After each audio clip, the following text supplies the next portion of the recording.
জি, এখন শুনতে পাচ্ছি। জি, ওকে, গুড।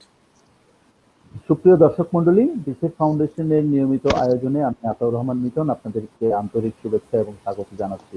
আপনারা জানেন যে করোনাকালে আমরা দেশের খাদ্য এবং কৃষি খাতের কৃষির বিভিন্ন খাত এবং উপখাত নিয়ে আমরা তার সমস্যা, সম্ভাবনা এবং সরকারের কাছে আমাদের যে সুপারিশসমূহ সেগুলো তুলে ধরবার জন্য আমরা এই নিয়মিত আয়োজন করে আসছি। আজকে আমরা কথা বলবো পোল্ট্রি খাত নিয়ে। আপনারা সকলেই জানেন যে সারা বিশ্বেই সবচেয়ে মানুষের খাদ্য তালিকায় যদি আমরা এইভাবে হিসাব করি তাহলে দেখবেন যে সব মানুষ কিন্তু সবচেয়ে বেশি খায় হচ্ছে পোলট্রি। কিন্তু এই পোলট্রি আমাদের সবার সবচেয়ে খাদ্য তালিকার শীর্ষে থাকা সত্ত্বেও বাংলাদেশে বিশেষ করে করোনা কালে এই পোলট্রি খাত নানামুখী সমস্যার মধ্যে পড়েছে। কিছু গুজবও রয়েছে যে করোনায় পোলট্রি খাওয়া যাবে না ইত্যাদি ইত্যাদি। যাই হোক, এই আলোচনাগুলো আমরা শুনবো, এখানে কি কি সমস্যা রয়েছে এবং কি ধরনের সুপারিশ রয়েছে সেইটা নিয়ে কথা বলার জন্য আমাদের বিশেষ ফাউন্ডেশনের অন্যতম সদস্য সাবেক কৃষি সচিব জনাব আনোয়ার ফারুকের সঙ্গে আজকে আলোচনায় মুখোমুখি হবেন ওয়ার্ল্ড পোল্ট্রি সায়েন্স অ্যাসোসিয়েশন বাংলাদেশের সভাপতি জনাব ফজলে রহিম খান শাহরিয়ার, এবং আমাদের সঙ্গে আজকে যুক্ত আছেন বাংলাদেশ ফিড ইন্ডাস্ট্রিজ অ্যাসোসিয়েশনের সভাপতি এহতেশাম বি শাহজাহান। আমি অতিথিদেরকে স্বাগত জানাচ্ছি এবং আনোয়ার ফারুক স্যারকে অনুরোধ করছি আজকের এই আয়োজন সঞ্চালনা করার জন্য।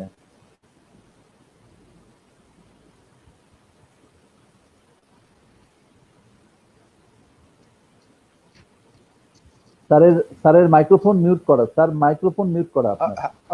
জি স্যার, আবার শুরু করুন। ধন্যবাদ জনাব মিটন, আপনি ঠিকই বলেছেন। আসলে আমাদের অ্যানিমেল প্রোটিনের একটা বড় সোর্স হলো পোলট্রি। আমরা যদি বাংলাদেশের দেখি যে আমাদের কৃষির একটা প্রধান উপখাত হচ্ছে এই পোলট্রি। ফসল কৃষি পরে এর অবস্থান। আমাদের জিডিপিতে পোলট্রির অবদান 2.4%। প্রায় 60 লক্ষ মানুষ প্রত্যক্ষ পরোক্ষভাবে পোলট্রির উপর নির্ভরশীল, এবং এই কর্মরত জনগোষ্ঠীর 40%ই নারী। এবং একটা আমরা বলে থাকি যে আমাদের রেডিমেড গার্মেন্টসের পরেই কিন্তু এই নারীদের কর্মসংস্থানের একটা বড় স্থান হলো এই পোলট্রি খাত। এবং সবচেয়ে বড় অ্যাডভান্টেজ এই খাতের হলো যে এই নারীরা কিন্তু শহরে আসতে হচ্ছে না, গ্রামে বসে প্রত্যন্ত অঞ্চলে বসে আত্মকর্মসংস্থান করতে পারছে এই পোলট্রি খাতের মাধ্যমে। সো এটা is a huge advantage for our rural women for employment creation. আর এই নারীরা আরেকটা সুবিধা হলো যে উপখাতের উপর নির্ভরশীল আছে আমাদের 1.5 কোটি মানুষ। এখন আমাদের 1.5 কোটি জনগোষ্ঠীর প্রায় একটা বড় অংশই তো এই পোলট্রির উপর নির্ভরশীল। আর এখন যদি আপনি যেটা বলেন যে করোনায় আমাদের যে ক্ষতি, করোনায় আমরা কি দেখছি? আমরা দেখছি যে মাংসের পোলট্রি মিটের দাম কমে গেছে। আপনি যেটা বললেন যে অনেক সময় গুজবের কারণে কমেছে। ফলে কি হয়েছে, অনেক খামারিরা বাচ্চা কিনছে না, এবং খামারি যারা হ্যাচারির মালিক বাচ্চা উৎপাদন করে বিক্রি করতে পারছে না, কোথাও 1 টাকা দামে বিক্রি করছেন অথবা কোথাও মাটিতে পুঁতে ফেলছেন। আবার কিছু কিছু ডিমের দাম কমে যাওয়াতে কিছু কিছু খামারি ডিম পাড়ার মুরগিও বিক্রি করে দিচ্ছেন, এবং আবার দেখছি যে এই বিক্রি করার ফলে উৎপাদন বন্ধ হয়ে যাচ্ছে। এই যে একটা সামগ্রিকভাবে কিন্তু একটা বিশৃঙ্খলা সৃষ্টি হয়েছে। কারণ আমরা যদি দেখি যে আমাদের বর্তমান যে অবস্থা ছিল, যে গত 2019 সালের যে অবস্থা দেখি, আমাদের দৈনন্দিন ডিম উৎপাদন হতো 42 মিলিয়ন টন, এবং সেই 42 মিলিয়ন টনের কিন্তু 1/3 আমাদের অবিকৃত হয়ে গেলে করোনাকালীন সময় বিক্রি করতে পারছে না। আমাদের দৈনিক মাংস উৎপাদন, ব্রয়লার মাংস উৎপাদন 3500 মেট্রিক টন, যার 50% এখনো বিক্রি করতে পারছে না আমাদের খামারিরা। দুধের উৎপাদন যদি দেখি আমরা, একই সময় 10 মিলিয়ন লিটার ছিল, তার 1/4 আনসোল্ড থেকে যাচ্ছে। এই বিষয়গুলো নিয়ে আমাদের পোলট্রি সেক্টরে যে Bangladesh poultry industries central committee BPICC, তারা কিন্তু এপ্রিলে একটি বড় প্রেস কনফারেন্স করেছিলেন। সেখানে তারা একটা প্রাক্কলন করেছিলেন যে পোলট্রিতে এই সেক্টরে কি কি ক্ষতি হতে পারে, এবং তারা তখন যে প্রাক্কলনটি করেছিলেন 20 এপ্রিলের দিকে, যে যদি 30 এপ্রিল পর্যন্ত এভাবে চলতে থাকে তাহলে আমাদের ব্রিডারের ক্ষতি হবে প্রায় 1400 কোটি টাকার মতো, ফুড ইন্ডাস্ট্রির ক্ষতি হবে 250 কোটি টাকার মতো, বাণিজ্যিক পোলট্রির ক্ষতি হবে 108 কোটি টাকার মতো, পোলট্রি প্রসেসিং এ যারা আছেন তাদের ক্ষতি হবে 108 কোটি টাকা, বাণিজ্যিক পোলট্রির ক্ষতি হবে 16 কোটি টাকার মতো ক্ষতি হবে বাণিজ্যিক পোলট্রির, এবং এর সংশ্লিষ্ট যারা আছেন ফরওয়ার্ড এবং ব্যাকওয়ার্ড লিঙ্কেজে সেখানেও ক্ষতি হবে 150 কোটি টাকা। এটা হলো যে 30 এপ্রিল, এবং আজকে মে মাসের 12 তারিখ। আমরা মনে করি এটা এই প্রাক্কলনে তখন বলা হয়েছিল যে 3350 কোটি টাকা, হুইচ ইজ নাও মোর দেন 4000 কোটি টাকার বেশি খরচ হয়ে গেছে, ক্ষতি হয়ে গেছে বাই দিস টাইম। এবং এটা যদি জুন জুলাই পর্যন্ত চলে তাহলে ক্ষতির পরিমাণ আরো 40% বেড়ে যাবে বলে তারা ধারণা করছে। যদি এই হয় এবং হ্যাচারির উৎপাদন কমে যাবে 50%, এটাও কিন্তু আরেকটা অ্যালার্মিং সিচুয়েশন হবে। এবং আরো বলছেন যে 30 লক্ষ মানুষের জীবনে নেমে আসবে চরম দরিদ্রতা। আমাদের গ্রামীণ অর্থনীতিতে যারা এই পোলট্রির উপর জীবন জীবিকা নির্বাহ করছিলেন, সেখানে প্রায় 30 লক্ষ মানুষের আমাদের এই দরিদ্রতা নেমে আসবে। এবং সার্বিকভাবে আমরা মনে করি যে আমাদের যে নিউট্রিশন সেক্টরের জন্য একটা চরম বিপর্যয় হবে, কারণ এটা আমাদের মেইন সোর্স অফ প্রোটিনের একটা বড় সোর্স ছিল। আমরা বলে থাকি যে পোলট্রি খাত থেকে আমাদের 40 থেকে 45% আমাদের এনার্জি প্রোটিন আসে পোলট্রি খাত থেকে, এবং ব্রয়লার মুরগি থেকে আসে 60 থেকে 65% আমাদের মিট সাপ্লাই যেটা, সেটাতে যদি বাধাগ্রস্ত হয় তাহলে কিন্তু আমাদের টোটাল নিউট্রিশন, সরকার যে নিউট্রিশন প্রোগ্রাম, সেটাতে একটা আমরা ক্ষতির সম্মুখীন দেখছি। এখন এই যে আমাদের পোলট্রি খাতে ধসটা, এটা কিন্তু যে একদম করোনার সময় হয়েছে যে তা কিন্তু না। আমরা স্টাডি করে দেখেছি, আমরা নিউজগুলো স্টাডি করে দেখেছি যে ইনফ্যাক্ট 2019 সালের জুলাইয়ের পর থেকে কিন্তু আস্তে আস্তে আস্তে পোলট্রি খাতে এটা ক্ষতির দিকে নামতে থাকে। বিশেষ করে ডিমের দাম কমে যায়, খামারেরা যে ডিম উৎপাদন ব্যয় হলো 5 টাকা থেকে প্লাস 5 টাকা থেকে 5.5 টাকা, সেখানে ডিম বিক্রি হতেছে 4 টাকা থেকে 4.5 টাকা খামার পর্যায়ে। সেখানে কিন্তু অনেকেই খামার বন্ধ করে দিয়েছেন, ডিম উৎপাদন বন্ধ করে দিয়েছেন, যেহেতু তারা বিক্রি করতে পারছে না, বেটার প্রাইস পাচ্ছে না, কন্টিনিউয়াস লস দিয়ে যাচ্ছে। একইভাবে যারা মিট করছিলেন মাংস, তারা বলছেন যে আমাদের মাংসের উৎপাদন ব্যয় 70 টাকার উপরে, কিন্তু বিক্রি করতে হচ্ছে 60 টাকার নিচে, so they are also loss. এইভাবে কিন্তু আমরা দেখছি যে গত ইনফ্যাক্ট এই ডিসেম্বরের আগ থেকেই কিন্তু এই সেক্টরে একটা চরম বিপর্যয় নেমে আসে। এবং এরই মাঝে যখন জানুয়ারি ফেব্রুয়ারি মাসে আবার করোনার আক্রান্ত হয়, মহামারীতে আক্রান্ত হয় দেশ, টোটাল মার্কেটিং চাইলে কিন্তু আমাদের ডিস্টার্ব হয়ে যায়। এতে করে এর বিক্রি আরো ফল করে, এবং এখন তো একটা চরম অবস্থা বিরাজ করছে আমরা দেখছি।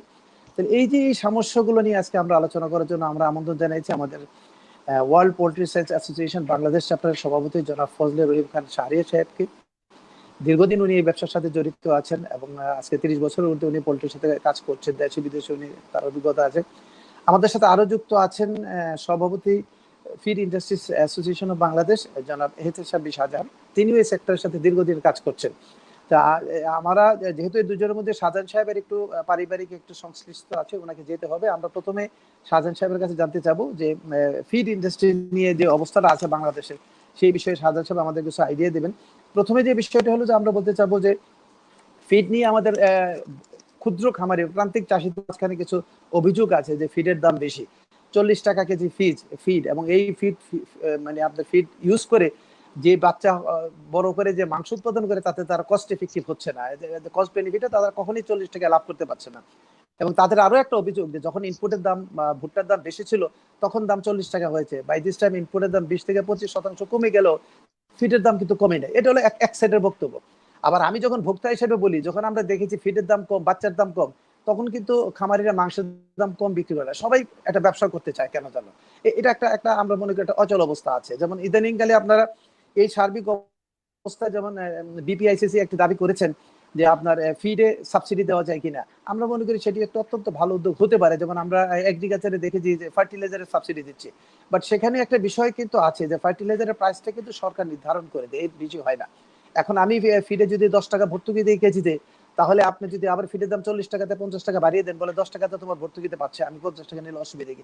এটাও কিন্তু একটু সমস্যা হবে। সুতরাং এই বিষয়গুলোকে কিভাবে আমরা ম্যানেজ করব, কারণ আমি সাবসিডি দিলে হবে না, এই সাবসিডির আলটিমেটলি বেনিফিট আমি ভোক্তা কি পাবো, কারণ ভোক্তার কাছে তো দামটা একটা রিজনেবল প্রাইস হবে। এটা একটা বিষয়। আরেকটি বিষয় আমরা বলবো, শাহজাহান সাহেব যেহেতু চলে যাবেন, আমি শেষটা আরেকটু আগে আনছি, আপনার কাছেও জেনে নেব, পরে আবার শাহরিয়ার সাহেবের কাছে জানবো। যেমন শুরুতে আমরা দেখেছি যে মাংস দাম একেবারেই কমে গেল, 40-50 টাকা হয়ে গেছিল। আজকে 3 দিন কিন্তু আবার মাংসের দাম বেড়েছে, 100 ফার্ম পর্যায়ে 120-25 টাকা 30 টাকা কত বিক্রি হচ্ছে, এবং খুচরা বাজারে 140 টাকা 150 টাকা উঠেছে। এটা কিন্তু একেবারে আমাদের ধানের মতো অবস্থা, যখন কৃষকের ঘরে ধান তখন দাম থাকে না, যখন মিলারদের কাছে যায় দাম বেড়ে যায়। এটাও কিন্তু কথা। যেমন একজন আমাকে দুঃখ করে বলতেছিল যে আমিও বিধবা হলাম, বাজারও লাল বেনারসি আসলো, আমারও খামার শেষ, এখন দাম বেড়ে গেল মাংসের।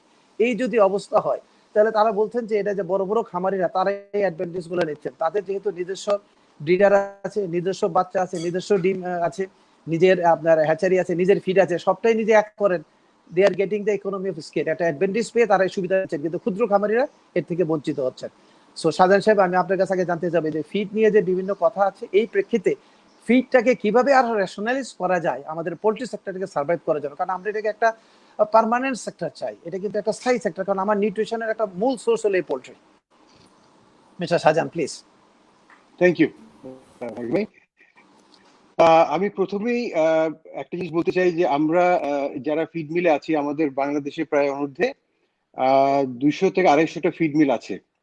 সো দা মার্কেটটা, আমি যেটা সবসময় বলি যে মার্কেটটা হাইলি কম্পিটিটিভ, এখানে মনোপলির কোনো প্রশ্নই আসে না।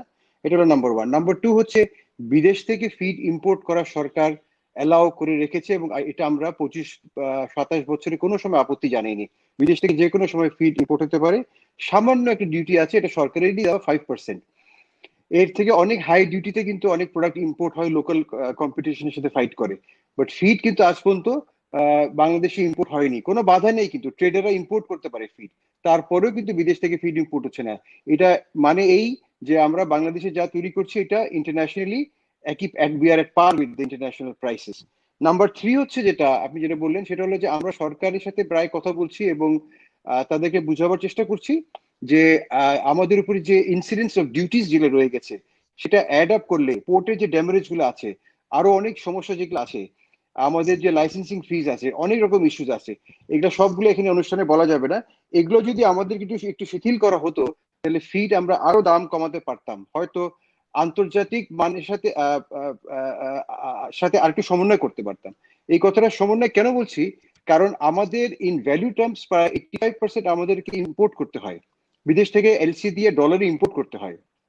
সেখানে একটা সমস্যা যে ডলারের ফ্লাকচুয়েশনের কারণে ডলার এগেনস্টে টাকা বেশিরভাগ ডিভ্যালুই হচ্ছে, কিন্তু রিভ্যালু হচ্ছে না। ডিভ্যালু যেহেতু হচ্ছে, এই জন্য আমাদেরকে বিভিন্ন রকমের ব্যাংকিং এর সুবিধাগুলো নেওয়ার চেষ্টা করতে হয়, ডলার ব্লক করতে হয়, বিভিন্ন রকম ইয়ে করতে হয়। তো বাধা আমাদের অনেক রকম আছে।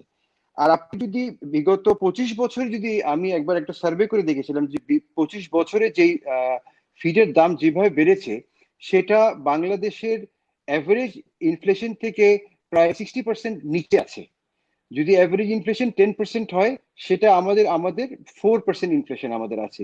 এটা কিন্তু বাস্তব কথা, এটা আমার কথা না, আপনারা বিবেচনা করে দেখতে পারবেন, বা যারা সংশ্লিষ্ট তারা দেখতে পারবে যে 25 বছরে কিন্তু ফিডের দাম সেভাবে বাড়েনি যেভাবে অন্যান্য জিনিসপত্রের দাম বেড়েছে। ফাইনালি আমি যেটা বলবো যে আমরা বুঝি যে আমরা যাদের কাছে প্রোডাক্ট বিক্রি করি এরা ক্ষুদ্র প্রান্তিক খামারি, এটা লাক্সারি প্রোডাক্ট না। আমি যদি বেশি দামে করি, পরের দিন থেকে আমাদের ফিড তারা নিবে না, এটা অ্যাকসেপ্টেবল হবে না। সুতরাং এটাকে আমাদেরকে হোলিস্টিকলি দেখতে হবে।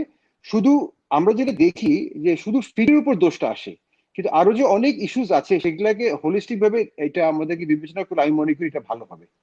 ধন্যবাদ। ধন্যবাদ শাহজাহান সাহেব।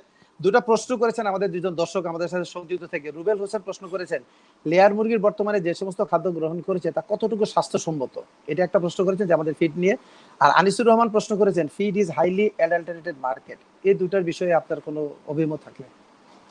আচ্ছা, দেখেন, এইটা আমি এগ্রি করতে পারলাম না, কারণ আমরা উই আর মানে অ্যাট ইন্টারন্যাশনাল পার। আমাদের যে ইনপুট গুলো আছে, পেরেন্ট স্টক বলেন, ডেওল চিক বলেন, ফিড ইনগ্রিডিয়েন্ট বলেন, যেমন আমি উদাহরণ দিই আপনাকে, আমরা যদি বাংলাদেশের ফার্মাসিউটিক্যাল নিয়ে কথা বলি, তাহলে আমাদের ফার্মাসিউটিক্যাল ইন্ডাস্ট্রিতে একবার যদি আমরা ঢুকি, তাহলে আপনি আশ্চর্য হয়ে যাবেন, আপনি হয়তো গিয়েছেন, যে এটা মনে হয় যেন ইউরোপ আমেরিকা আমরা চলে এসেছি। আমাদের দেশে আমার জানা মতে যে ফিড মিল গুলো আছে, এগুলাতে আমরা যখন ঢুকি, প্রবেশ করি, যে প্রোটোকল গুলো দেখি, এগুলা these are actually international standard. আমি বিভিন্ন দেশে ফিড মিলে visited different feed mills, USA, Canada, ইউরোপে। আমাদের ফিড মিল কোনো অংশে এদের থেকে in terms of protocol, quality control, laboratory control, সবগুলোতে কোনো অংশে কম না। আগের একটা অনুষ্ঠানে আমি বলেছিলাম যে কিছু ইরেসপন্সিবল স্টেটমেন্ট কয়েকজন করেছে, এবং সেগুলা বেসলেস বলে প্রমাণিত হয়েছে। কিছু রিসার্চের পেপার শো করা হয়েছে যেগুলো বেসলেস রিসার্চ পেপার। একটা রিসার্চ করতে একটা প্রোটোকল লাগে, যে আমি কয়টা স্যাম্পল করলাম, আমি কয়বার করলাম, আমার স্যাম্পলিংটা ঠিক আছে কিনা, এটা র্যান্ডমলি আমি নিয়েছি কিনা, এগুলা কিছু না করে দুই একটা মুরগি নিয়ে তাকে বিষ খাওয়িয়ে যদি বলা হয় যে সব মুরগি খারাপ, এটা খুব দুঃখজনক, এটা খুবই দুঃখজনক। এটা আমি স্ট্রংলি বলবো যে ভোক্তাদের কাছে, আমি নিজেও ডিম খাই, আমি ডেইলি 2টো করে ডিম খাই, এবং আমি কিছু ঢাকা মেডিকেল কলেজের প্রফেসরদের সাথে কথা বলি, তারা যখন অসুস্থ থাকেন তারা নিজেরা দিনে 4টা করে ডিম খায়। সুতরাং এইটা খারাপ না, দিস ইজ গুড। এইটাকে আরো রেসপন্সিবলি এবং আরো জেনে শুনে কথা বলা উচিত বলে আমি মনে করি। Thank you. শাহজাহান সাহেব, আরেকটা শেষ প্রশ্ন আপনার কাছে, যে আমরা যে দাবিটা এখন আসছে যে আমরা এই ফিডের ক্ষেত্রে কি আপনার সাবসিডিটা ইন্ট্রোডিউস করতে পারি কিনা, আপনি কি ভাবছেন? আমি তো মনে করি যে এরকম একটা বড় যেহেতু প্রণোদনার সুযোগ আছে সরকারের, আপনার 9,000 কোটি টাকা কৃষিতে ভর্তুকি দিচ্ছে সারে, সেখানে আপনার এই পোল্ট্রি সেক্টর আমার কৃষির মানে শস্য কৃষির পরে একটা বড় স্থান, সেখানে একটা সাবসিডি, পার্মানেন্ট সাবসিডি হতে পারে ফিড, এটা কি করা সম্ভব? ফিডের সাবসিডি? হ্যাঁ, এটা এটা করা যেতে পারে, বিভিন্ন ভাবে করা যেতে পারে। এটা ব্যাংকিং সেক্টরের থ্রুতে করা যেতে পারে। যদি আমাদের যে আমরা যে ঋণগুলো নিচ্ছি, এটা তো এখন তো 9% চলে এসছে, এটাকে যদি 5% আমরা নিয়ে আসতে পারি, এটা একটা হতে পারে। বিভিন্ন ভাবে গভর্নমেন্ট আপনার যে আমাদের উপরে যে ট্যাক্স বা ডিউটি যেটা আছে সেটাকে সরানো যেতে পারে। কিছু আমাদের টাকা পয়সা আটকে আছে সরকারি কোষাগারে, সেগুলাকে যদি রিলিজ করে দেওয়া যেতে পারে তাহলে আমাদের জন্য সুবিধা হবে। মোট কথা হলো যে এইটা যেহেতু ফুড সেক্টর, এটা কোনো লাক্সারি সেক্টর না, এবং এটা আমি আগেও বলেছি যে এইটা বাংলাদেশের খাদ্য ফুড সিকিউরিটির সাথে আমরা একেবারে জড়িত। এবং প্রধানমন্ত্রী যে কথাটা সঠিকভাবে বলছেন যে মেধা বিকাশের কথা বলছেন, সেটা একমাত্র সম্ভব প্রোটিনের মাধ্যমে। সুতরাং আমাদের পাশাপাশি যে অন্যান্য সেক্টরগুলো আছে, যেটা আমি যদি তেলের কথা বলি, তাদেরকে যে সুবিধা দেওয়া হচ্ছে সেটার বিন্দু মাত্র আমরা পাচ্ছি না। আমরা যেটা যে সুবিধাটা আমরা কিন্তু কোনো কিছু আননেসেসারি কিছু চাচ্ছি না, কিন্তু আমরা আমাদের উপর যদি ডিউটি থাকে, যদি যদি কর্পোরেট ট্যাক্স থাকে কথার কথা, সেটা একটা যদি সহনীয় পর্যায়ে থাকে আমরা দিতে রাজি আছি, because we are responsible citizen of this country. এবং আমরা বিনিয়োগ করেছি, আমরা কিন্তু ট্রেডার নয়, আমরা কিন্তু হাজার হাজার কোটি টাকা বিনিয়োগ করেছি এখানে। সুতরাং এই বিনিয়োগটা আমরা রক্ষা করতে চাই। এবং পাশাপাশি আমরা মনে করি যে আমরা আমাদের সৌভাগ্য যে আমরা একটা ভালো সেক্টরে আছি, যে আমাদের ব্যবসা করতে পারবো আমরা, এবং দেশকেও আমরা বাঁচাতে পারবো। আমরা কোনো খারাপ কিছু বানাচ্ছি না। আমাদের সেক্টরে কোনো পলিউশন নাই, আপনি জেনে খুশি হবেন, there is zero pollution in this sector.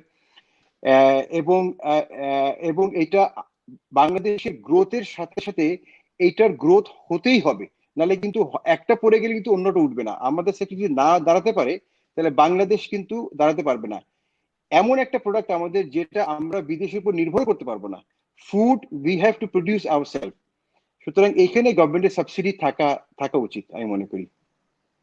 ধন্যবাদ আপনাকে। কিন্তু এটাকে আমরা এনশিওর করতে পারবো যে যদি সরকার আপনাকে এই সুযোগগুলো দেয় বা সাবসিডি দেয়, তাহলে এই দামের কমবে, এটা কম্পিটিবল হবে এরা বাজারে, এবং আমাদের খামারিদের জন্য আরো আরো প্রফিটেবল একটা সেক্টর করতে পারবো কি? আমরা দামটা কমানোর সুযোগ থাকবে কিনা তখন?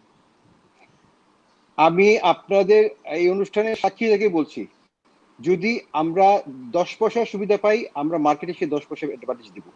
এটা আমি শুধু অবশ্যই, ফিয়াবের সভাপতি হিসেবে বলছি না, এটা আমি ওকে, কমন সেন্স থেকে বলছি। Because it is a highly competitive sector. আমি দাম না গুড, কমাইলে আরেকজন দাম কমিয়ে দিবে। রাইট। না হলে আমি ঠিক ইম্পোর্ট আছে, করে নিয়ে আসবো, আরেকজন ইম্পোর্ট করে জি। নিয়ে আসবে, তা না হলে আপনি সুযোগ এই পাই। অনুষ্ঠানে আমার এই কতগুলো রেকর্ড করে রাখবেন। যদি সরকার সুবিধা দেওয়ার পর আমরা দাম না কমাই, আপনি সেটা প্রচার করতে পারেন। এটা আমি আপনাকে ওয়াদা করলাম। ধন্যবাদ আপনাকে সাধারণ সাহেব। আমি জানি যে আপনার পারিবারিক একটু ঝামেলা আছে, অনুষ্ঠানে আপনি যোগদান করবেন, সেজন্য আপনি আমাদের কাছে আগে বলে দিয়েছেন। সো আপনাকে আমরা বিদায় দিতে পারি, আপনি যেতে পারেন, অসুবিধা নেই। এবং আপনাকে আমাদের এই অনুষ্ঠানে আসার জন্য অসংখ্য ধন্যবাদ। আর আপনার যদি সময় থাকে আর একটু থাকতে পারেন আমাদের সাথে, শাহরিয়ার ভাইয়ের কথাগুলো শুনতে পারেন। আর যদি কোনো কিছু বলতে চান পরবর্তীতে আপনার সুযোগ আছে। আচ্ছা আচ্ছা। চয়েস ইজ আমি ইয়োর্স, বাট আমি আপনার জি, বক্তব্য নিয়ে গেছি। আচ্ছা, থ্যাংক ইউ। আপনি তো বুঝেছেন থ্যাংক আমার ইউ। আমার অব্লিগেশনটা কোন দিকে আই যেতেই আই হবে। গট এটা ইট। এটা একটা somebody has passed away, so I must sleep. জি জি, But thank you. thank you very much. Assalamu alaikum. Thank you. আচ্ছা, আমরা এখন চলে যাব আমাদের আরেকজন জনাব ফজলুর রহিম খান শাহরিয়ার, যিনি দীর্ঘদিন এই পোল্ট্রি সেক্টরের সাথে কাজ করছেন। আমরা শাহরিয়ার ভাইকে জানতে চাবো যে এই যে আমার বাংলাদেশের যে অবস্থা পোল্ট্রি খাতের বর্তমান অবস্থা এবং করোনার যে ক্ষতি হলো, এর থেকে উত্তরণের জন্য আপনি একজন দীর্ঘদিন এই প্রফেশনে, এই ব্যবসার সাথে জড়িত থাকা অবস্থা, আপনি কি ভাবছেন আদৌ কি সম্ভব? সম্ভব হলে কি কি করতে পারি আমরা? জি, মানে খুব একটা ইন্টারেস্টিং একাডেমিক আলোচনা। এটা আমরা চাইলেই হবে, এটা হবে না, আমরা আলোচনা করতে পারি। যারা পলিসি মেকার তারা যদি শুনেন তাহলে এটা কাজে দিবে। আমি যেটা বলবো এখানে, এটা থেকে উত্তরণ অবশ্যই সম্ভব। আমি খুব আশাবাদী লোক। এটা যেখানে চ্যালেঞ্জ থাকবে সেখানে অপরচুনিটি আছে।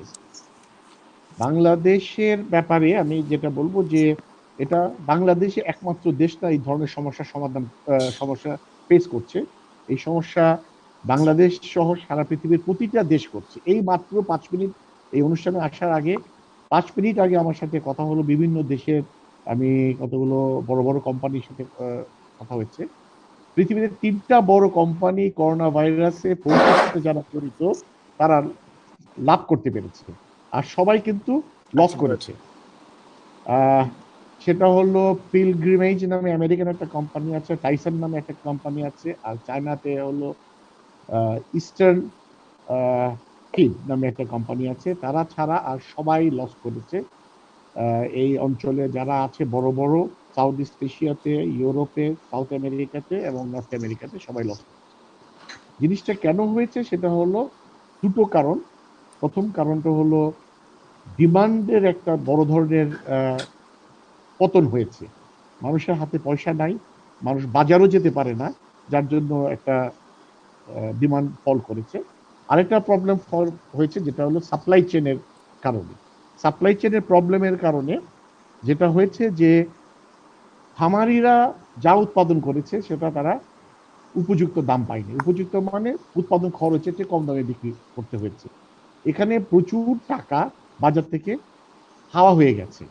হাওয়া হয়ে গেছে মানে অন্যান্য সময় যখন লস হয়, একজন লস করে আরেকজন লাভ করে, ভ্যালু চেইনে। এইবার যেটা হয়েছে যে ভ্যালু চেইনে সবাই লস করেছে, কোনো কম ব্যক্তি বেশি। ভ্যালু চেইন লাভ করতে পারে নাই। এটা আমি যদি তুলনা করি স্টক মার্কেটের সাথে, স্টক মার্কেটে যদি ভ্যালুয়েশন কমে যায়, মার্কেট যদি ফল করে, তাহলে যার কাছে যা আছে, টাকা পয়সা হাতে আছে, শেয়ার গুলো আছে, কিন্তু শেয়ারের ভ্যালু কমে গেল। এখানে একই ঘটনা ঘটেছে, সবাই লস করেছে। উপায় এটার জন্য দুটো রাস্তা। একটা হলো শর্ট টার্ম কিছু পলিসি আমাদেরকে নিতে হবে, যেগুলো দুই একটা পলিসি নেওয়া হয়েছে, আরো নেওয়া দরকার। মিড টার্ম কিছু পলিসি থাকবে, লং টার্ম কিছু পলিসি। শর্ট টার্ম পলিসির মধ্যে যেটা হয়েছে, যেটা দরকার সেটা হলো সাপ্লাই চেনকে ঠিক করা। ফার্মারদের হাত থেকে যাতে রিটেল মার্কেটে যেখানে কেনা হয় সেখানে স্মুথলি জিনিস আসতে পারে, যেখানে যে পরিমাণ ডিমান্ড সেখানে জিনিসগুলো আসতে পারে। এটা এখনো প্রবলেম হচ্ছে। আজকে আমি খবর পেয়েছি যে অনেকেরই বাচ্চা বিভিন্ন জায়গায় যেতে পারে নাই। কিছু কিছু জায়গায় নতুন করে লকডাউনের অবস্থায় গভর্নমেন্ট গিয়েছে, বিশেষ করে কক্সবাজার এলাকাতে, যার জন্য ওখানে দাম বাচ্চা যেতে পারছে না, তার মানে ওখান থেকে আসতেও পারছে না এন্ড প্রোডাক্ট। ওটা একটা এগ প্রডিউসিং এরিয়া, চিটাগং শহরে আসে। তবে চিটাগং শহরের দাম যদি পাওয়া না যায়, লুজার হবে হলো ফার্মাররা, আর ওইদিকে লস খাবেন হলো কনজিউমাররা, বেশি দামে কিনতে হবে। এখানে চেইনটা ঠিক করতে হবে। এটা একটা শর্ট টার্মের একটা কাজ, সাপ্লাই চেইন। আর একটা হলো ডিমান্ডকে বুস্ট আপ করতে হবে। ডিমান্ড বুস্ট আপ করতে গেলে যে কাজটা করতে হবে সেটা হলো অন্যান্য দেশে যেটা করেছে, যেটা হলো সরাসরি জনগোষ্ঠীর কাছে টাকা পৌঁছে দিতে হবে। আমি একটা জিনিসের ব্যাপারে সাংঘাতিক বিরোধিতা করি, সেটা হলো কমোডিটি সরকার দেয়, চাল দেয়। চাল দিলে যেটা হচ্ছে যে চাল দিলে আমার চালের আজকে প্রয়োজন নাই, আর চাল যখন আমি কিনে নিয়ে আসছি আমার আরো জিনিসের প্রয়োজন, আমি চালটা বাজারে বিক্রি করে দিয়ে অর্ধেক দামে আমি অন্য জিনিস কিনে আনছি, এতে চালের বাজারে পতন ঘটে। ফার্মারের যে দাম, যখন যে দামে চালটা বিক্রি করা সে বিক্রি করতে পারে, বাজারে অলরেডি দাম কমে গেছে। এবং এছাড়া সিস্টেমে প্রচুর লস আছে। আমরা মোটামুটি জানতে পারি 40-50% সিস্টেম লস হয়, আসলে যতটুকু চাল পৌঁছানোর কথা পৌঁছায় না। এখানে যদি ক্যাশ সাবসিডিটা পৌঁছে দেওয়া হয় কোনো একটা মেকানিজমের মাধ্যমে, তাহলে যারা আমরা যাদেরকে দিতে চাচ্ছি টার্গেট গ্রুপ, সেই টার্গেট গ্রুপের হাতে যদি ক্যাশ টাকা যায়, তারা সিদ্ধান্ত নেবে তারা কি কিনবেন না কিনবেন। কারো চালের দরকার, কারো ডালের দরকার, কারো চাল ডাল ঘরে আছে, তেল নাই তেল কিনবে, কারো আগুন নাই আগুন কিনবে, মানে ফায়ারউড কিনবে বা গ্যাস কিনবে, হোয়াট এভার ইট ইজ। এই জিনিসটা যদি করা হয় তাহলে কিছু লোকের হঠাৎ টাকা পেলে কিছু খাওয়া দাওয়া করবে, মুরগি কিনবে, সবজি কিনবে, এগুলোর একটা ডিমান্ড ক্রিয়েট হবে। ডিমান্ড ক্রিয়েট হলে যেটা হবে যে ফার্মারদের এখানে জিনিসপত্রের দাম বাড়বে, সাইকেলটা স্লোলি মুভ করা শুরু করবে, এটা একটা। আর দ্বিতীয় হলো, যেহেতু ওপেন করা হচ্ছে ইকোনমি, আমি বলবো যে ইকোনমি যদি ওপেন করা হচ্ছে স্লোলি, এখানে কনস্ট্রাকশন ইন্ডাস্ট্রিটাকে তাড়াতাড়ি ওপেন করে দেওয়া। কনস্ট্রাকশন ইন্ডাস্ট্রিগুলো সারা দেশব্যাপী মেগা প্রজেক্ট গুলো বাদ দিয়ে, মেগা প্রজেক্ট যদি করা হয় তাহলে একটা এলাকায় কনসেন্ট্রেট হবে টাকাটা। আর সারা দেশে যদি কনস্ট্রাকশন ইন্ডাস্ট্রিগুলো ওপেন করে দেওয়া হয় তাহলে লেবারদের হাতে টাকা যাবে। লেবারদের হাতে যদি টাকা চায়, লেবাররা খাওয়া দাওয়া করবে। এগ্রিকালচারে আমাদের কন্ট্রিবিউশন ইজ 18%, লাইভস্টকস এন্ড ফিশারিজ এর কন্ট্রিবিউশন अराउंड 3-4% বা 5%, আর বাকিটা হলো প্লান্ট এগ্রিকালচারের। আমরা এই জিনিসটা খেয়াল করি না যে এগ্রিকালচারের এই প্রোডাক্ট গুলো যে মার্কেটে যায় তার বিরাট অংশ যায় হলো ফুড সার্ভিস ইন্ডাস্ট্রিতে, রেস্টুরেন্টে। আমি যখন ঢাকার বাইরে যাই আমি কিন্তু প্রতিদিন একটা করে ডিম খাই, আমি প্রতিদিনই হয় মাছ খাই, অথবা মুরগি খাই, অথবা মাছ মুরগি দুইটাই খাই। কিন্তু আমি যখন ঢাকায় থাকি আমি প্রতিদিন ডিম খাই না, মাছ খেলে মুরগি খাই না, মুরগি খেলে মাছ খেতে চাই না। এটা হলো আমাদের সবারই নিয়ম, যার জন্য এগ্রিকালচারের মধ্যে ফুড সার্ভিস ইন্ডাস্ট্রি ওতপ্রোতভাবে জড়িত। তো যদি আপনার কনস্ট্রাকশন ইন্ডাস্ট্রি চালু হয়ে যায়, লেবাররা নিজেরা রান্না করে খাবে অথবা রেস্টুরেন্টে খাবে, কন্ট্রাক্টররা আসবে, সেখানে ইকোনমিতে একটা বুস্ট আপ হবে। যার জন্য এটা ইমিডিয়েটলি করা উচিত। এই দুটো যদি করা যায় আর সাপ্লাই চেইনটা যদি রিস্টোর করা যায়, তাহলে সাপ্লাই চেইনের জন্য একটা বড় জিনিস আমি যেটা বলবো সেটা হলো আমাদের দেশে সেই 30-40 বছর আগে যতগুলো রিটেল মার্কেট ছিল, যতগুলো হোলসেল মার্কেট ছিল, ঢাকা, চিটাগং, বড় বড় শহর, রাজশাহী, দিনাজপুর, বগুড়া, ওই অতগুলো হোলসেল মার্কেটই আছে। হোলসেল মার্কেটে আমাদের কম্পিটিশন নাই, যার জন্য আড়তে যদি কম্পিটিশন না হয় তাহলে কি হবে? আড়তদাররা টাইট করে বসে থাকবে, তারা দাম দিতে যাবে না ফার্মারদেরকে। এখানে আড়তের মধ্যে কম্পিটিশন করতে হবে, হোলসেল মার্কেটে কম্পিটিশন তৈরি করতে হবে, তাহলে সবাই কেনার জন্য। এবং অনেক জায়গায় যদি হোলসেল মার্কেট হয় তাহলে আমার চয়েস থাকবে আমি কোন মার্কেটে নিয়ে বিক্রি হবে, খবর নিব কোন মার্কেটের দাম বেশি, সেই মার্কেটে পৌঁছে দিব। হোলসেল মার্কেটের পরে আসবে রিটেল মার্কেট গুলো। রিটেল মার্কেটও আমাদের দেশে সেভাবে ডেভেলপ করে নেই। সেই কবে কলিমিলতা মার্কেট তৈরি হয়েছে, এরপরে খুব হাতে গোনা কয়েকটা মার্কেট তৈরি হয়েছে। বাই দিস টাইম ঢাকা শহরের জনসংখ্যা প্রায় 3 গুণ হয়ে গেছে। 3 গুণ জনসংখ্যা, 3 গুণ কি মার্কেট হয়েছে? হয়নি। তাহলে আমাদের রিটেল মার্কেটে যদি পরিমাণ বাড়ানো হয় তাহলে কিন্তু আরেকটা বুস্ট আপ হবে, রিটেল মার্কেট গুলোর মধ্যে কম্পিটিশন হবে। তখন আমি এই যে কনজিউমার আমি জানবো কোথা থেকে কিনে আনতে হবে, আমার কনভিনিয়েন্স অনেক বাড়বে। তৃতীয় আরেকটা হলো যে এই মুহূর্তে যেটা লকডাউন অবস্থায় আছে, যারা আমরা মনে করি বাংলাদেশে একটু ফরচুনেট ক্লাস, যারা একটু এখনো খরচ করতে পারেন, তারা খরচ করার ইচ্ছা আছে, হাতে টাকা আছে, কিন্তু তারা খরচ করতে পারছে না, বাজারে যেতে পারছে না। এখন যদি আমরা মোবাইল মার্কেট চালু করে দিই, প্রতিটা পাড়ায়, প্রতিটা মহল্লায় যদি ভ্যানের মধ্যে যদি সবজি, ডিম, মুরগি, মাছ দিয়ে দেওয়া হয়, ওরা যদি বাসায় বাসায় যে যদি ডাক দেয়, তাহলে অ্যাপার্টমেন্ট ফ্ল্যাটে যারা থাকেন তারা দেখবেন যে কি আসছে, তারা আমার চয়েস থাকবে আমি কি কিনবো, আমি আজকে মুরগি কিনবো না মাছ কিনবো, কি মাছ কিনবো, আমার চয়েস আছে। তখন আমি এটা বলবো, আমার জন্য আমি পারবো। তাহলে আমার হাতে টাকা আছে, আমাকে যদি বলা হয় যে আপনি একটু কারওয়ান বাজার যান, আমার মনে হয় না আমি এখন যাব, এবং কেউই যাবেন, আমার এই বয়সে আমি কারওয়ান যাব না। আমার বাসায় পুরনো যা আছে, কোন রকম ভেজে টেজে খাওয়া আসে, মুদির দোকানে যা আছে তা খাবো কিনে, আমার এইভাবে চলতে হচ্ছে। তো জিনিসটা হবে যে তখন আমার চয়েস আসবে, ডিমান্ড বাড়বে, মার্কেটে ডিমান্ড বাড়লে জিনিসপত্রের দাম বাড়বে, সাইকেলটা মুভ করা শুরু করবে। এটা হলো আমি বললাম শর্ট টার্ম এই কাজগুলো করতে হবে। মিড টার্মে কতগুলো কাজ করতে হবে, যেটা আপনাদের আলোচনায় হয়েছে, ভেরি ইন্টারেস্টিং আলোচনা, যে সাবসিডির ব্যাপারে। Subsidy must go to the farmers. তারা marginal small farmers must receive the benefits. আমি এটা বিশ্বাস করি, আমি পার্সোনালি বিশ্বাস করি, বাংলাদেশের প্রায় সবাই পোল্ট্রিতে যারা আছেন প্রায় সবাই বিশ্বাস করেন, খামারি বাঁচলে আমরা বাঁচবো, আমরা বাঁচলে দেশ বাঁচবে। তার মানে খামারি বাঁচলে দেশ বাঁচবে, খামারিকে বাঁচাতেই হবে। ভ্যালু চেইনে খামারিরা সবচেয়ে বেশি নিগৃহীত, তাদের কোনো চয়েস নাই বাংলাদেশে। আপনি এগ্রিকালচারই বলেন, মানে প্লান্ট এগ্রিকালচারই বলেন আর এনিম্যাল এগ্রিকালচারই বলেন, খামারিদের কোনো চয়েস নাই। খামারিরা কিন্তু ডিলারদের হাতে আটকা পড়ে আছে, তারা ক্রেডিট দিচ্ছে। বড় বড় কর্পোরেট হাউসগুলো, বড় বড় কোম্পানিগুলো বাকিতে তাদের ইনপুট সাপ্লাই করছে ডিলারদেরকে, ডিলাররা সেটা পৌঁছায় দিচ্ছে, এবং ডিলার যা ডিকটেশন দিচ্ছে তাই তাকে করতে হচ্ছে। ডিলার প্রোডাক্টটা বিক্রি করার পরে ফার্মাররা তার প্রোডাক্ট যখন হারভেস্ট হয়, হারভেস্ট বিক্রি করার পরে যে টাকাটা পায় ডিলারকে দেয়, ডিলার কর্পোরেট হাউসকে বা যারা ইনপুট সাপ্লাই তাদেরকে দিয়ে দেয়। এখন এই মুহূর্তে যেটা যদি করা দরকার সেটা হলো, বাংলাদেশের যেহেতু সমস্ত এগ্রিকালচার ফার্মারদের লিস্ট আছে সরকারের কাছে, ডেটাবেজ আছে, পোল্ট্রি, ডেইরি, ফিশারিজ ফার্মারদের একটা ডেটাবেজ তৈরি করতে হবে। এটা শর্ট টার্মে, মিড টার্মে করতে হবে, করে তাদের ঘরে টাকাটা পৌঁছায় দিতে হবে। ক্যাশ সাবসিডি, ক্যাশ সাবসিডি তাদেরকে পৌঁছায় দিতে হবে। হি উইল ডিসাইড, আমার 1000 মুরগি আমি তুলবো, আমি খাদ্যে আমার সাবসিডি দরকার না বাচ্চাদের সাবসিডি দরকার, ওষুধের সাবসিডি দরকার, আমি ডিসিশন নেব। যদি ওটা তাকে দেওয়া হয় তাহলে he will be independent person, and this farmer should have access to the credit. তার যদি ক্রেডিটে অ্যাক্সেস থাকে তাহলে সে ব্যাংকে টাকা নেবে, সে ডিলারের উপর ডিপেন্ড করবে না। He is a free man. But now farmers are not a free person, তাদেরকে ফ্রি করতে হবে। চয়েস যদি দেওয়া হয় তাহলে ফার্মাররা ভালো যেটা হবে সেটাতে, যার জন্য কম্পিটিটিভ যে প্রোডাক্টটা হবে তার জন্য, যেটাতে তার কস্ট কম পড়বে, যেখানে তার লাভ হবে সেখানে যাবে। এখন তার এই চয়েসটা অনেকটা নাই। মিড টার্মে এই কাজটা করতে হবে। আর লং টার্মে যে কাজটা করতে হবে, যে আমরা জানি যে পৃথিবীতে এএসএফ হয়েছে, আফ্রিকান সোয়াইন ফ্লু, চায়নাতে বিরাট ক্ষতি হয়েছে, বিশাল পর্ক ইন্ডাস্ট্রি পড়ে গেছে। সারা পৃথিবী থেকে এখন প্রচুর আপনার পর্ক মিট যাচ্ছে চায়নাতে। পর্ক মিটের একটা বড় গ্যাপ তৈরি হবে।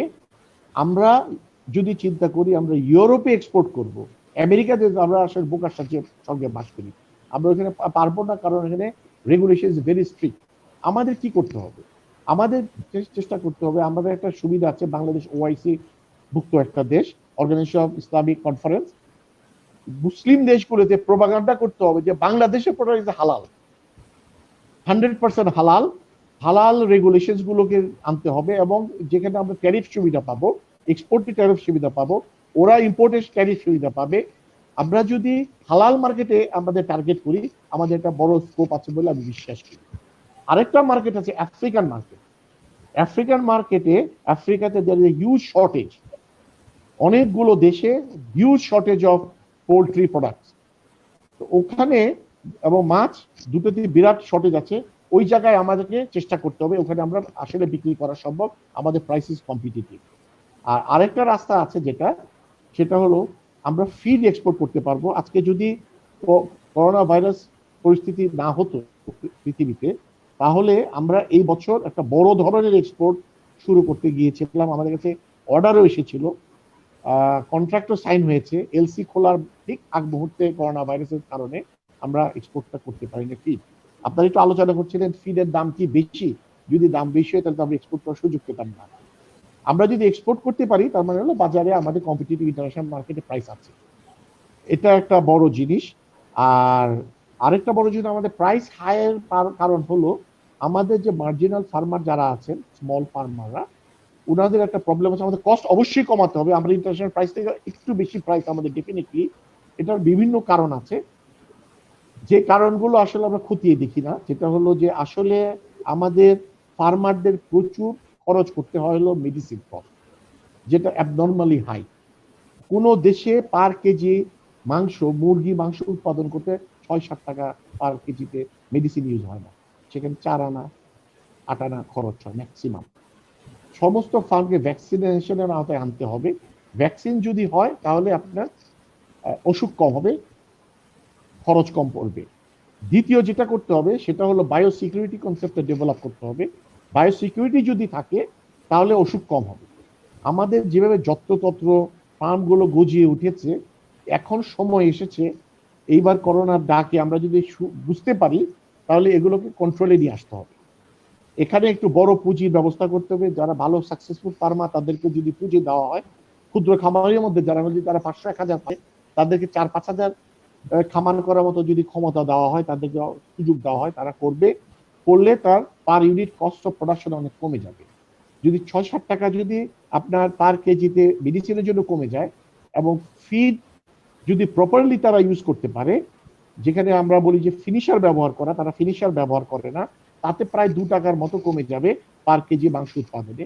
যদি প্রসেসিং প্ল্যান্টগুলো চালু হয় তাহলে মুরগি 2.5 কেজি যাবে। তাহলে একটা মুরগি যদি 1.5 কেজিতে বিক্রি হয়, যদি বাচ্চার দাম ধরে নিলাম আমি 40 টাকা, তাহলে 1 কেজি মাংসে প্রায় 27 টাকার মতো বাচ্চার দাম পড়বে। আর বাচ্চার দাম যদি 40 টাকায় থাকে, আর যদি মুরগিটা 2.5 কেজিতে বিক্রি হয়, তাহলে বাচ্চার কস্ট টোটাল চিকেনের মিটে যে পড়বে হলো 16-17 টাকা।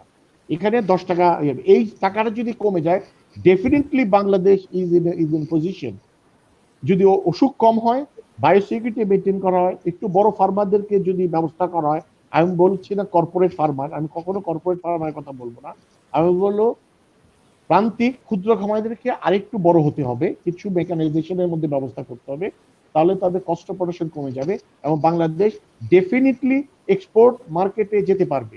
যদি বাংলাদেশ এক্সপোর্ট মার্কেটে চলে যায়, আমার একটা হিসাবে আমি দেখেছি এগ্রিকালচার প্রোডাক্টে যদি এক্সেস 3% প্রোডাকশন হয় বা লেস 3% প্রোডাকশন হয়, দামের উপর ইম্প্যাক্ট পড়ে 2 to 3 টাইমস, 2 থেকে 3 গুণ দাম বেড়ে যায় বা দাম কমে যায়। এক্সপোর্টের যদি রাস্তাটা থাকে, যখনই এই ধরনের ঘটনা ঘটবে সরকার এক্সপোর্টের রাস্তাটা খুলে দিবে, খুলে দিলেই আপনার কিছু প্রোডাক্ট চলে যাবে, ফেয়ার প্রাইস থাকবে, সবসময় একটা মার্কেটে ফেয়ার প্রাইস থাকবে। যেটা চালে আমরা দেখি, চালে এক্সেস প্রোডাকশনের চালটাকে যদি এক্সপোর্ট করতে দেওয়া হতো সামহাও, এক্সপোর্ট করে দিলে কিন্তু চালের মার্কেটের স্থিতিশীল হয়, মার্কেটটা এত পড়ে যায় না, কিছু না, খুব বেশি না, 4-5 লাখ টন চাল যদি আমরা এক্সপোর্ট করে দিতে পারি তাহলেই চালের দামটা ঠিক হয়ে যাবে। তো আমি মনে করি এই জিনিসগুলো আসলে mid term, short term, long টার্মে যদি আমরা কাজ করি, definitely there is a scope for expansion of this things.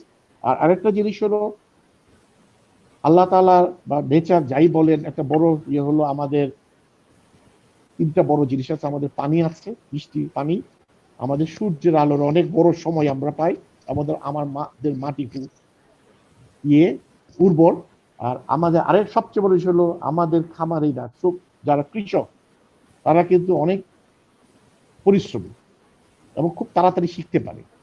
এদেরকে যদি এনকারেজ করা হয়, তাদেরকে ট্রেনের ব্যবস্থা করে, বাকি 3টা ফেভারেবল জিনিস আমাদেরকে এগ্রিকালচার এক্সপোর্টে একটা বড় জায়গায় নিয়ে যাবে। এগ্রিকালচার এক্সপোর্ট যখন হবে, এগ্রো প্রসেসিং ইন্ডাস্ট্রি ডেভেলপ করবে, agro food services industry develop করবে, বিরাট এক্সপোর্টের অপরচুনিটি আসবে। আমাদের পাশের দেশ থাইল্যান্ড, আমরা যদি দেখি থাইল্যান্ডে কয়েকটা গাড়ি কোম্পানি ডেভেলপ করে অ্যাসেম্বলিং প্লান্ট হয়েছে, only based on agriculture product. Agriculture product ফার্মে নিয়ে যাওয়া, ইনপুট আউটপুট, এগুলোর জন্য ফ্যাক্টরি এস্টাবলিশ হয়ে গেছে। আমাদের থেকে অনেক ছোট দেশ থাইল্যান্ড, সেখানে সম্ভব। তাহলে আমরা কেন পারবো না? অবশ্যই পারবো। থাইল্যান্ডে cost is much higher than us, labour cost is very high. তাদের আগামী 2 বছরের মধ্যে 10 লক্ষ ওয়ার্কারের প্রয়োজন, এগ্রিকালচার ওয়ার্কারের প্রয়োজন, শর্টেজ পড়তে যাচ্ছে।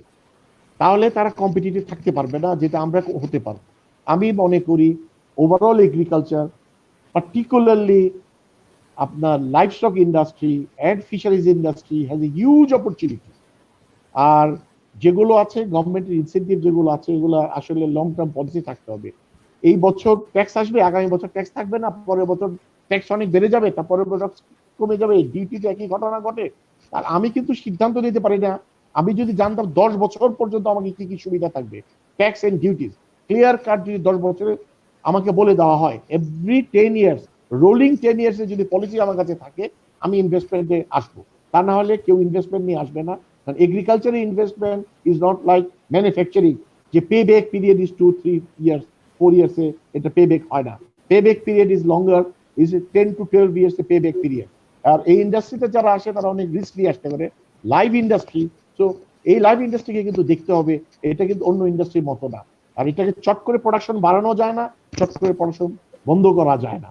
যে মুরগিগুলো ডিম পাচ্ছে তাকে আপনি মেরে ফেলতে পারবেন না, ওকে ডিম পাড়তে শেষ করতে হবে। তার আপনার প্রচুর সাঙ্ক কস্ট এখানে আমার খরচ হয়ে গেছে, খরচগুলো উঠে আসে নাই, উঠে আসবে একটা সার্টেন এইজের পরে। এগুলো যদি ঠিক মতো কম্প্রিহেন্সিভ পলিসি আসে, আমি বিশ্বাস করি Bangladesh would be one of the example in the world to become not only self-sufficient, also the exporter country of agricultural product, especially livestock. Thank you Shahriar ভাই, আপনি একদম ডিটেইলস যদি আমাদেরকে অনুমতি একটা দেন ব্যাখ্যা আমি দিয়েছেন। একটু কথা বলতে চাই। জি, আর যদি অনুমতি দেন। আপনি বলেন মিটন বলেন। আমিও আপনার মতো বলতে চাই যে ফজলুর রহিম খান সাহেব মনোমুগ্ধকর আলোচনা করলেন।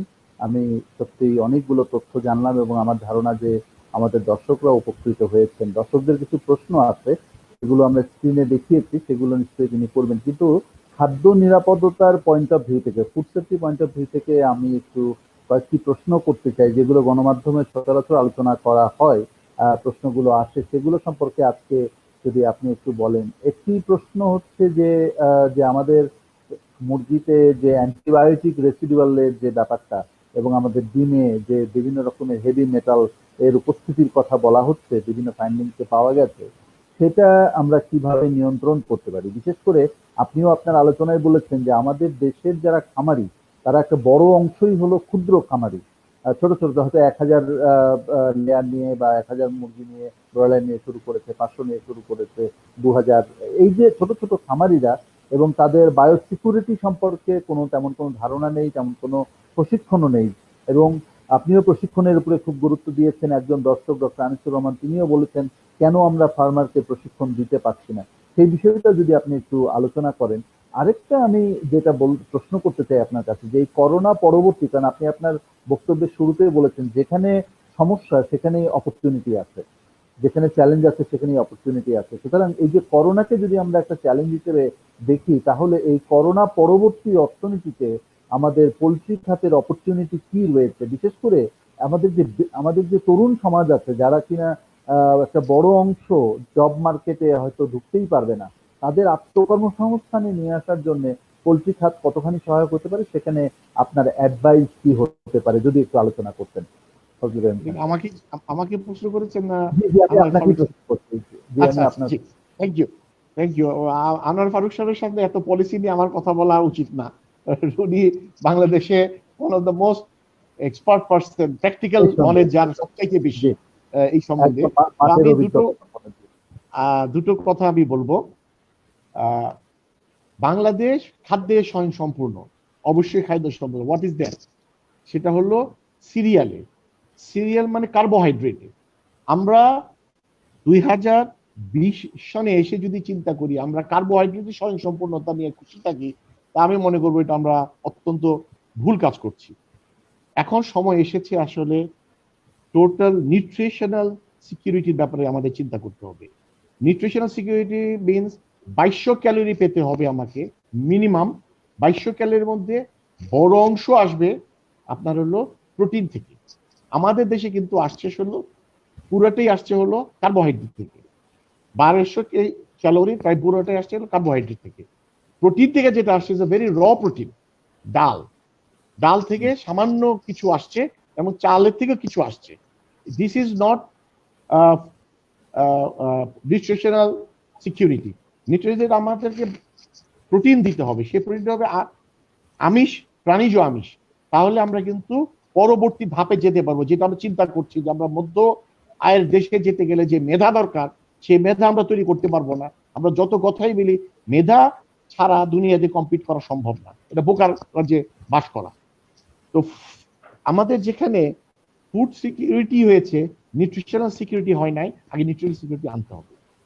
নিউট্রিশনাল সিকিউরিটি পরে আসবে হলো food safety issue. Food safety আমি সাপোর্ট করি না, আপনারা যেগুলো বলেছেন এগুলো বিশ্বাসও করি না। ক্যানারি বর্জ্য বিরাট আগে ব্যবহার হচ্ছে, দু একটা বিচ্ছিন্ন ঘটনা ঘটে যেটা আমরা দেখি পত্রপত্রিকায় অনেক বেশি করে দেখে। নেগেটিভ নিউজ গুলো আমরা খাই বেশি, পছন্দ করি পড়তে, এই জন্যই দেখা যাচ্ছে। আসলে এটা খুব একটা বড় না। বাট ফুড সেফটিকে যে হারে বলা হচ্ছে, it is a totally wrong. Food safety standard in USA এক, ইউরোপিয়ান ইউনিয়নে আরেকটা, জাপানিজ স্ট্যান্ডার্ড ইজ ডিফারেন্ট। তো জাপানে যে জিনিস এক্সপোর্ট করতে পারবেন ইউরোপে সেটা পারবেন না, আবার ইউরোপে যেটা এক্সপোর্ট করতে জাপানে সেটা এক্সপোর্ট করতে পারবেন না। তাদের প্রত্যেকে আলাদা ফুড সেফটি স্ট্যান্ডার্ড করি দরকার। আমরা কি আমাদের ফুড সেফটি স্ট্যান্ডার্ড নিয়ে কাজ করেছি? এগ্রিকালচার প্রোডাক্ট থেকে what should be the food safety standard? শুধু কি খাদ্যে ভেজাল আসে শুধু কি মুরগি থেকে?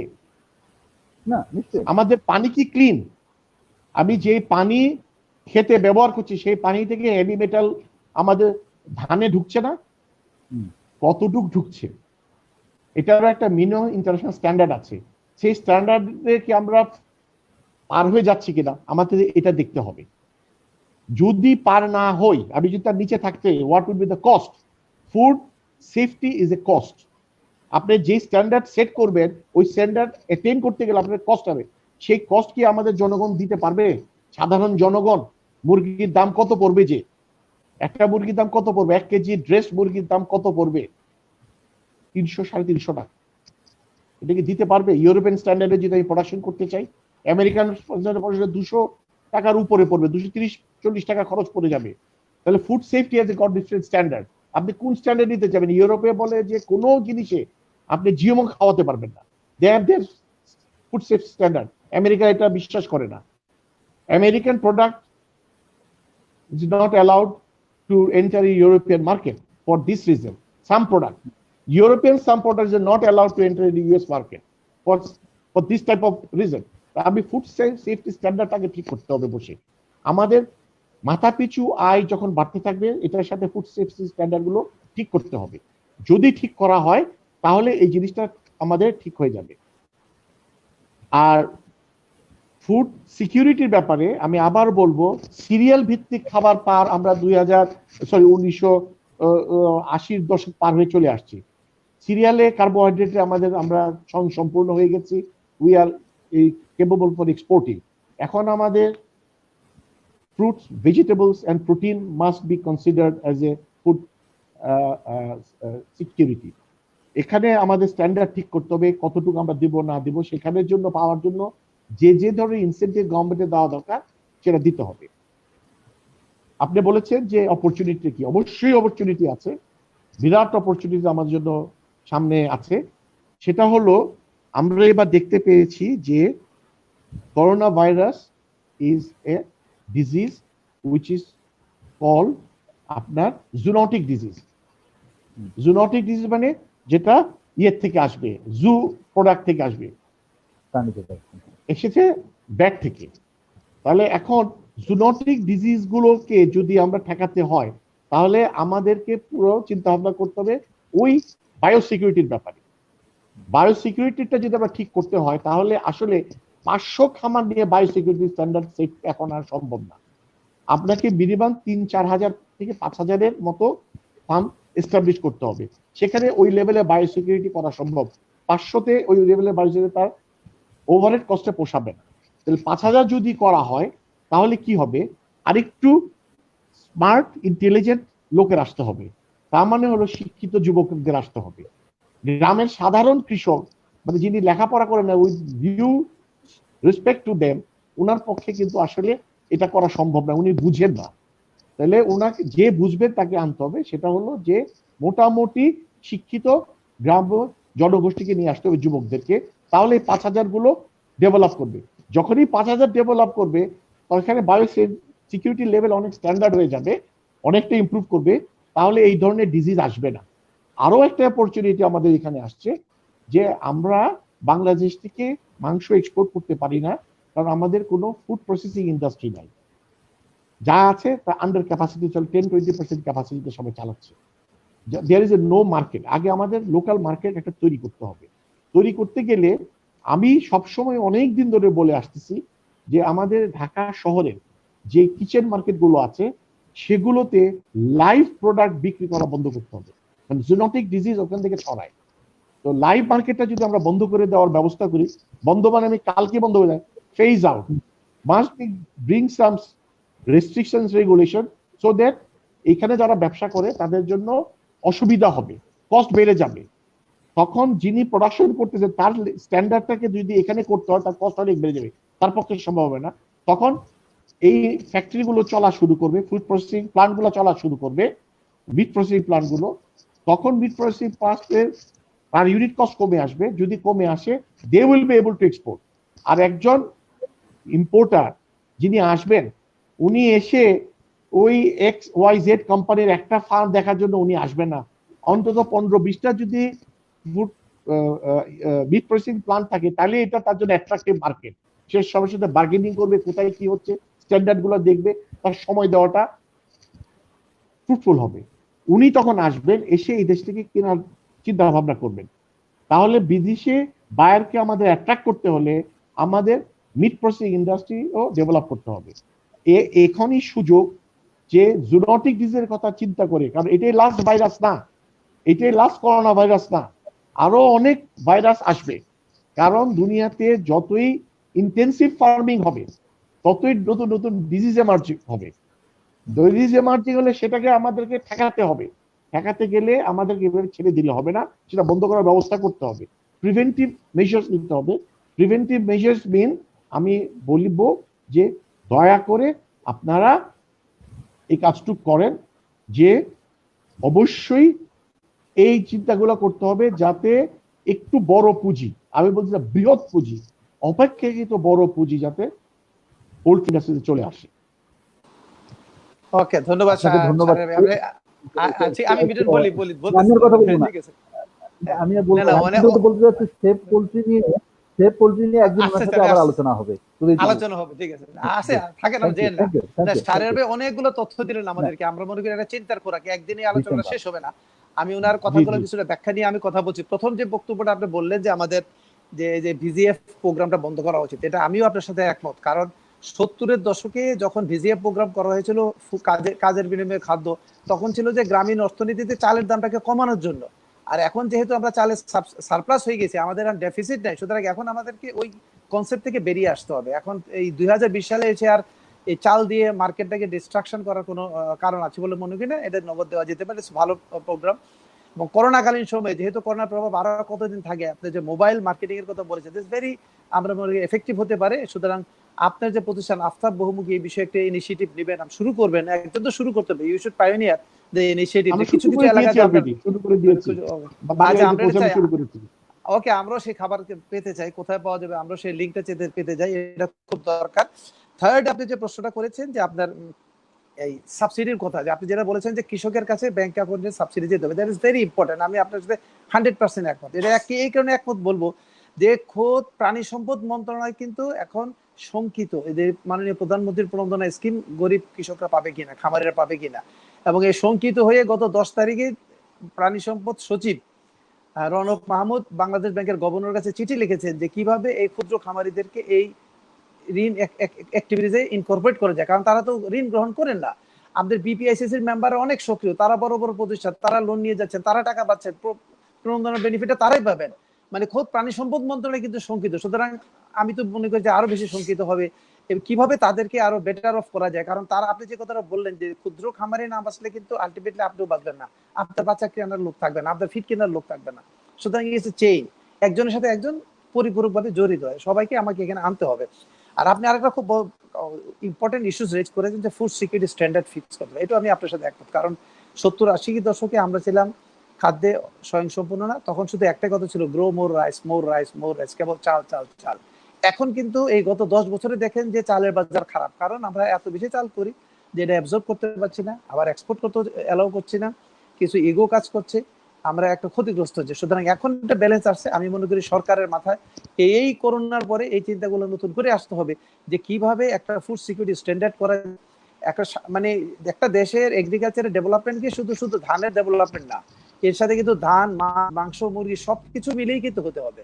কারণ আপনি যেটা বললেন, আমরা দেখছি যে এখনো আমার অ্যানিমেল প্রোটিনের 45-50% আসে হলো পোল্ট্রি থেকে, মাংসের এখনো 65% আসে পোল্ট্রি থেকে। সুতরাং এই সেক্টরটা তো আপনি নেগলেক্ট করে তো আপনি কোনোভাবেই উত্তরণ হবে না। সুতরাং আমরা মনে করি এই সেক্টরগুলোতে এখন কাজ করার প্রচুর সুযোগ আছে, এই সুযোগগুলোকে আমাদের কাজে লাগাতে হবে। এবং এই জন্য আমরা মনে করি যে বিপিআইসিসি আপনাদের যে সেন্ট্রাল অর্গানাইজেশন, সেটা আরো বেশি সক্রিয় হতে হবে। কারণ আমাদের কাছে অনেকেই প্রশ্ন করছেন, একজন জানতে চেয়েছে যে অ্যাসোসিয়েশন কি করতেছে খামারিদের জন্য, তারা ভাবছে। আমি বলবো যে অ্যাসোসিয়েশন তো তাদের নিজেদের জন্যই ব্যস্ত, খামারিদের কথা কি ভাববে? খামারিদের জন্য এখন ভাবার সময় আসছে, কারণ ওই খামারিকে আমাকে বাঁচিয়ে রাখতে হবে, আমার প্রোডাক্ট করার জন্য তাকে বাঁচিয়ে রাখতে হবে। সুতরাং আমরা মনে করি যে আগামী দিনে আমাদের পোল্ট্রি, যেহেতু সরকারের একটা এসডিজি গোল অ্যাচিভের একটা বড় চ্যালেঞ্জ হলো নিউট্রিশন গোল, যেটা হচ্ছে না একমাত্র কারণে যে আমরা অ্যানিমেল প্রোটিন ইনটেক কম আমাদের দেশে, বাট এটা দ্রুত হচ্ছে। গ্রামে যেমন গেলে খুব ভালো লাগে, এখন গ্রামের মানে প্রতিটা গ্রামের আশেপাশেই মুরগি বিক্রি হয়, ব্রয়লার বিক্রি হয়, কিছু হলে বলে যা একটা ফার্ম কিনে নিয়ে আয়, একটা ফার্ম নিয়ে আয়, ফার্মের একটা মুরগি নিয়ে আসো বাস। আগে যেখানে গ্রামে মাসে একদিন মুরগির মাংস হতো না, সেখানে কিন্তু এখন সপ্তাহে 3 থেকে 4 দিন মুরগির মাংস খাচ্ছে। ইটস এ গুড সাইন, আমাদের ইনটেকটা বাড়ছে, আমরা মনে করি সেটা আরো বাড়া উচিত। এবং এই ক্ষেত্রে আমরা মনে করি যে পোলট্রির যে অবদান, সেটা অবশ্যই আমরা স্বীকার করি। এটার পাশাপাশি আমরা যারা ভোক্তা হিসেবে আমরা মনে করি এই যে পোলট্রি সেক্টরটা আরো ক্লিন থাকবে, আরো বেটার অফ হবে, এবং আমরা সামগ্রিকভাবে ভোক্তারও এতে বেনিফিটেড হবো। আমার সোজা হিসাবটা হলো যে, সাহের ভাই আমি ওই দিনও আপনাকে বলেছি যে আমাদের কিন্তু মানুষ যেটা আপনি বললেন যে শিক্ষিত যুবকরা প্রফেশনে আসবে, 2 বছর চালাবে, লস দিয়ে আবার চলে যাবে, আবার আরেকজন আসবে, এটা কিন্তু এই সাইক্লিক চলতেছে। সুতরাং আমরা চাই এটাকে একটা সাস্টেনেবিলিটি চাই এই সেক্টরে, যে কি করলে ক্ষুদ্র খামারিরা সাস্টেনেবল হবে, দ্যাট ইজ ভেরি ইম্পর্টেন্ট। এই সাস্টেনেবলটা নিয়ে এখন আমাদের কাজ করতে হবে, time is now to go for sustainable. আপনারা একসময় কোঅপারেটিভ সিস্টেম করেছিলেন, সেটাও অনেকটু সাস্টেন করেছিল, সেটাকে আরো কিভাবে আরো সাস্টেন করা যায় এই বিষয় নিয়ে কাজ করবেন, এই আশাবাদ আমরা ব্যক্ত করছি। আমরা মনে করি যে আমাদের এই ক্ষুদ্র প্রয়াস বিসেফ ফাউন্ডেশন, আমরা এক এক দিন এক একটা গোষ্ঠীর সাথে আলোচনা করি, এক একটা ইস্যুস নিয়ে আলোচনা করি। আজকে আমরা আপনাদের সাথে আলোচনা করে অনেক উপকৃত হলাম, আমরা অ্যাসোসিয়েশন উপকৃত হলাম, এট দ্য সেম টাইম যারা দর্শক দেখছেন, আমরা মনে করি তারাও অনেক বেশি উপকৃত হবেন। আমরা আগামীতে আরো বেশি বেশি আপনার সাথে এই বিষয়গুলো নিয়ে আলোচনা করতে চাই, আরো ইন ডিটেল আলোচনা করতে চাই, তাহলে আমার মনে হয় যে আরো বেশি মানুষ উপকৃত হবে। তা আমরা এখানেই শেষ করতে চাই আজকে, কারণ রোজার দিন, একটু পর আবার ইফতারের সময় হচ্ছে। তা আমি আবারও ডিসিএফের পক্ষ থেকে, আমার ব্যক্তিগত পক্ষ থেকে শাহরিয়ার ভাই আপনাকে অসংখ্য ধন্যবাদ দিচ্ছি, কৃতজ্ঞতা জানাচ্ছি। শাহজাহান ভাই নাই, তাকেও আপনার কৃতজ্ঞতা জানাচ্ছি। এবং আমরা আশাবাদী, আমি ব্যক্তিগতভাবে কিন্তু আশাবাদী, আমি কৃষি নিয়ে অনেক আশাবাদী। আমি মনে করি আগামীতে আমাদের আরো বড় সুযোগ আসবে। করোনা হয়েছে তো কি হয়েছে, আমাদের একটা শিক্ষা দিয়ে গেল। So we have to learn from this, এই যে সিচুয়েশন, এই কনটেক্সট থেকে শিখেই কিন্তু আমাকে আগামীতে দাঁড়াতে হবে। সো এইটা আপনি যে একটা কথা খুব বলেছেন যে this is not the first, এরকম আরো মহামারী আসতে পারে। সো আমরা দেখি যে 2000 সালে বার্ড ফ্লুর সময় একরকম মহামারী হয়েছে, আমার অনেক ফার্ম ক্ষতিগ্রস্ত হয়েছে, আবার কিন্তু আমরা ঘুরে দাঁড়িয়েছি, আমার ফার্ম কিন্তু কিছু হয়নি। বাট এখানে আমি মনে করি যে সরকারের রোলটা সবচেয়ে বেশি। এই সরকার এখানে ফার্মারদেরকে, আপনি যেটা বললেন, বায়োসিকিউরিটির প্রশিক্ষণটা দিতে হবে, দিয়ে তারপরে তার হাতে মুরগিটা দিতে হবে। আপনি আনট্রেন্ড একটা লোকের কাছে আপনি এতগুলো রিস্ক দেওয়া যাবে না, এই রিস্ক ইনভেস্টমেন্ট করা যাবে না। সো সরকারকে এই ইনভেস্টমেন্টটা করতে হবে, প্রণোদনার আওতায় স্কিমটা নিয়ে প্রশিক্ষণ দিয়ে তারপরে আপনাকে তাকে পুঁজি দিয়ে, এই প্রণোদনা দিয়েই তারপর তাকে ব্যবসাটাতে নিতে হবে, তাহলেই মনে করি যে সেটা একটা শুভ লক্ষণ হবে। তো আমি আমারও সবাইকে ধন্যবাদ জানিয়ে আমাদের আজকের আলোচনা এখানে শেষ করতে চাই। Miton, over to you. ধন্যবাদ স্যার, ধন্যবাদ ফজলুর রহিম খান শাহরিয়ার স্যার। যদি আপনার আর কিছু লাস্ট মিনিটে বলার থাকে, আপনি 1 মিনিটে যদি শেষ করেন। ফজলুর রহিম। জি, আমি প্রথম আপনাদেরকে ধন্যবাদ জানাবো যে আমাকে আপনারা বলার সুযোগ দিয়েছেন এখানে। আর আনোয়ার ফারুক সাহেবের সঙ্গে কথা বলতে পারা একটা বিরাট ভাগ্যের ব্যাপার। উনি হলেন, আমি মনে করি, বাংলাদেশে এগ্রিকালচার, ওভারঅল এগ্রিকালচার যে দু একজন কিছুটা বুঝেন, তার মধ্যে উনি অন্যতম একজন। ওনার পাশে সাথে কথা বলতে পারছি পাবলিকলি, এটা আমার জন্য বড় অপরচুনিটি। আমি আমার কিছু চিন্তা ভাবনা আপনাদের সঙ্গে শেয়ার করলাম। I am not an expert in agriculture or anything. আমি যতটুকু বুঝি ততটুকু আমি বলেছি। আমি মনে করি আমি এটা নিয়ে ফারুক ভাইয়ের সাথে প্রায় আমাদের আলোচনা হয় ইনফর্মালি। ওনার সাথে আমার অনেক মতের মিল আছে। আমরা এইভাবে যদি কাজ করতে পারি, তাহলে আশা করি যে যারা পলিসি মেকার, তাদের মাথায় কিছুটা যদি ঢুকে, তাদের কিছুটা যদি চিন্তার উদ্রেক করাতে পারি, তাহলে আমরা মনে করবো আমাদের প্রচেষ্টা সফল হয়েছে, আমরা কিছু জাতিকে দিতে পারবো। এই বলে আমার বক্তব্য শেষ। বিশেষ করে আপনাদেরকে ধন্যবাদ আমাকে আপনাদের এখানে ডাকার জন্য। আপনার সঙ্গে আমরা আবার কথা বলবো। খুব ভালো লাগলো আপনার সঙ্গে আলোচনা করে। বিশেষ ফাউন্ডেশনের আমন্ত্রণে আপনি আবার যোগ দেবেন আশা করি। স্যার, আপনাকেও ধন্যবাদ স্যার। তাহলে শেষ করি স্যার। খোদা হাফেজ। জি, আমরা লাইভ শেষ করছি। আসসালামু আলাইকুম।